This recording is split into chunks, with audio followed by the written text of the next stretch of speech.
Salut les amis, aujourd'hui on va parler d'un smartphone qui ressemble étrangement beaucoup au Galaxy S6. Faites attention les amis, il y a de plus en plus d'arnaques sur internet, il y a beaucoup de personnes qui vous vendent des faux Galaxy S6. Du coup cette vidéo est là pour vous donner quelques informations en ce qui concerne les faux Galaxy S6. Alors j'ai en ma possession un Galaxy S6 Edge, c'est à peu près pareil que le Edge sauf que l'écran est incurvé à droite et à gauche. Et là j'ai un faux Galaxy S6 de la marque Landvo et du coup on va voir les différences qu'on a entre ces deux appareils. Sur le faux Galaxy S6, le contour est en aluminium comme le vrai. L'emplacement des boutons volume, bouton power, c'est la même chose. À droite par contre on a deux endroits pour mettre une carte nano SIM, contrairement au Galaxy S6 où on peut seulement en mettre une. Ensuite qu'est-ce qu'on a de beau ? En dessous, là on a donc l'endroit pour mettre, on a l'haut-parleur tout simplement. On a le micro qui est sur le faux Galaxy, il est à gauche, alors que sur le vrai, il est à droite. Et on a le port USB pour charger l'appareil qui est à l'envers sur le faux Galaxy S6. Aussi, ce que j'ai remarqué, c'est que vous voyez le trait qui est en plastique, eh bien il est blanc sur le faux Galaxy S6 alors qu'il est plus gris sur le vrai. Maintenant on passe à l'arrière, et bien écoutez les amis, derrière l'appareil photo, le flash, le capteur cardiaque, et bien ils sont positionnés au même endroit. Par contre le faux Galaxy S6, j'ai l'impression que le capteur cardiaque affiche des chiffres de façon aléatoire. Derrière le faux Galaxy S6, on n'a pas la marque Samsung, on a la marque Landvo, mais sachez que les faux Galaxy S6, certains ont la marque Samsung qui est marquée dessus, donc faites attention. La chose qui m'a plutôt frappé quand on est en plein jour, c'est la couleur. Là donc c'est deux couleurs noires et en plein jour en fait la couleur est un petit peu plus foncée sur le faux Galaxy S6 que le vrai. Et j'ai remarqué aussi que l'endroit où tout en bas on a le numéro de série par exemple, eh bien c'est bien plus visible que le vrai. Devant en haut on a un capteur, même plusieurs capteurs, un haut-parleur, une caméra frontale. En bas on a le bouton multitâche, le bouton home ainsi que le bouton retour. Alors ce qui était marrant, c'est que vous avez une fonctionnalité capteur d'empreinte digitale et en fait ça ne marche pas très bien puisque vous pouvez déverrouiller votre appareil avec n'importe quel doigt, donc niveau sécurité c'est 0. Alors franchement c'est difficile de voir quand même la différence entre les deux si on n'avait pas les deux appareils côte à côte.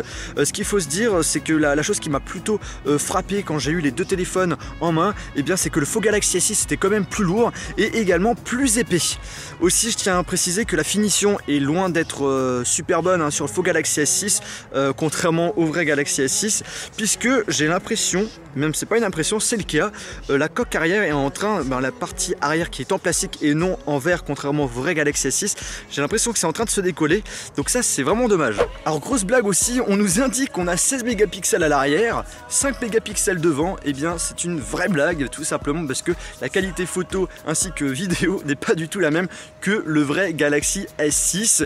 La qualité est loin d'être médiocre par rapport notamment à son prix qui est de 100 €.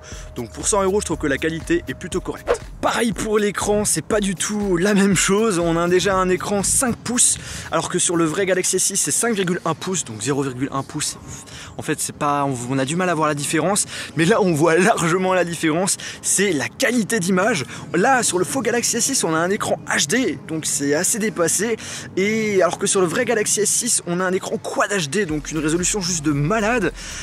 Par contre par rapport au prix, voilà 100 €, l'écran tactile est assez réactif, on va pas en demander trop, l'HD reste plutôt correct quand même.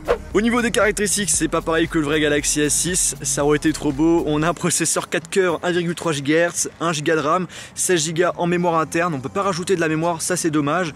Compatibilité H+, et non 4G, 2550 mAh pour la batterie, ça vous offre une autonomie d'une journée. Bref, on est sur un téléphone qui est pas forcément super puissant, pas dernier cri, mais ça reste correct. On peut notamment jouer à quelques jeux, les derniers qui viennent de sortir, mais des jeux pas trop gourmands. Par contre, si vous commencez à lancer des applications gourmandes, là, le processeur, on sent qu'il chauffe. La première fois que j'ai allumé l'appareil, j'ai été choqué. Déjà le téléphone il est sous Android 4.4 mais avec une interface qui ressemble vraiment au dernier TouchWiz de chez Samsung. Quand on allume l'appareil, l'écran de verrouillage c'est pareil, c'est la même chose. Les icônes c'est pareil, c'est la même chose aussi. La partie notification aussi. Au niveau des réglages, ça ressemble, c'est pareil. Le multitâche c'est à peu près la même chose aussi. Bref, c'est vraiment incroyable qu'une marque puisse se permettre de copier l'interface service d'un téléphone sans avoir des droits. C'est vraiment, voilà, c'est assez hallucinant quand même. Et il y a même certaines applications comme téléphone, comme contact, comme message, on voit qu'ils ont essayé de copier, mais ils n'ont pas réussi à copier parfaitement puisqu'il y a certaines fonctionnalités qui ne marchent pas. Alors par rapport aux points négatifs que j'ai pu trouver sur le téléphone, bah déjà c'est par rapport à l'arrière là qui peut se décoller, donc ça c'est vraiment débile. Ensuite il y a des applications qui s'installent automatiquement. Quand j'ai allumé mon appareil, j'ai vu qu'il avait une application sexe je sais pas quoi, je vous promets c'est pas moi qui l'ai téléchargé, le truc s'est installé tout seul, alors c'est un petit peu bizarre. Ensuite qu'est-ce qu'on a aussi au niveau du haut-parleur, j'ai l'impression que le son a du mal à sortir, et sinon bah, c'est tout ce que je peux dire en point négatif, parce que ce qu'il faut savoir c'est que le prix du téléphone coûte 100 €, donc pour 100 € on va pas en demander trop, et il en vaut pas plus et il en vaut pas moins. Franchement c'est un téléphone qui propose une qualité plutôt correcte, une autonomie d'une journée, la qualité photo vidéo c'est pas forcément le top du top, mais pour un téléphone à 100 € je trouve qu'il est plutôt bien. Donc pour les personnes qui ont un budget qui tourne autour des 100 €, ça peut être un téléphone qui vous convient, tout simplement. Donc n'oubliez pas les amis, avant d'acheter votre Galaxy A6, vérifiez que ce soit un vrai, parce que ça serait dommage de dépenser 700 € par exemple pour un téléphone qui en vaut 100 €. Donc faites vraiment super attention parce que les arnaques, il y en a énormément, même moi je me suis fait déjà arnaquer, donc c'est à vous dire.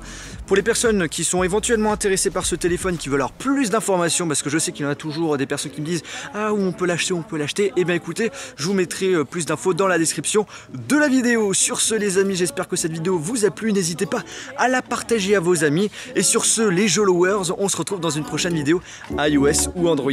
Salut. Then I would have been too, and I guess I would have had a good time.